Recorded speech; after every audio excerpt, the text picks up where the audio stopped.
పాత బస్తీలో బాల్య వివాహాన్ని పోలీసులు అడ్డుకున్నారు. అరబ్ షేక్ను అరెస్ట్ చేశారు. దీనిపై పూర్తి వివరాలు మా కరెస్పాండెంట్ తిరుమల అడిగి తెలుసుకుందాం. తిరుమల చెప్పండి, బాల్య వివాహానికి సంబంధించి అదేవిధంగా షేక్ అరెస్ట్కి సంబంధించి.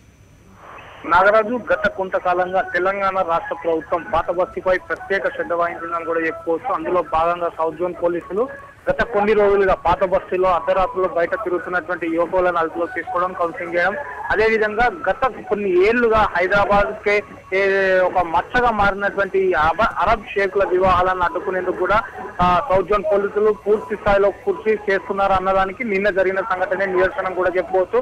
ఎందుకంటే 17 సంవత్సరాల 2 నెలల బాలికను ఒక అరబ్ షేక్ 55 నుంచి 60 సంవత్సరాల లోపు ఉన్నటువంటి అరబ్ షేక్ ఇచ్చి వివాహం చేస్తుండగా నిన్న రాత్రి అర్ధరాత్రి సౌత్ జోన్ పోలీసులు ఆ వివాహం జరుగుతున్న ప్రాంతంపై దాడి చేయడం జరిగింది. దాడి చేసి అరబ్ షేక్ ను అదుపులోకి తీసుకొని ఆ పాపను రెస్క్యూ చేయడం జరిగింది. అయితే ఇప్పటి వరకు కూడా ఆ పాపకు సంబంధించిన వివరాలు పోలీసులు అత్యంత గోప్యంగా ఉంచుతున్నారు. అదేవిధంగా ఎవరైతే ఈ వివాహం చేసుకోవడానికి అరబ్ దేశం ఒమెన్ దేశం నుండి ఇక్కడికి వచ్చినట్టు బాదర్ ఉమర్ షేక్ ఇతను ఓవర్ దేశంలో ఒక వ్యాపారస్తుగా కూడా కొనసాగుతున్నాడు. అయితే గత కొంతకాలంగా ఈ పాత బస్తీలో అరబ్ షేక్ లో బాల్య వివాహాలు కొనసాగుతున్నాయి. దీన్ని అడ్డుకునేందుకు పోలీసులు పూర్తి స్థాయిలో ప్రయత్నిస్తారు.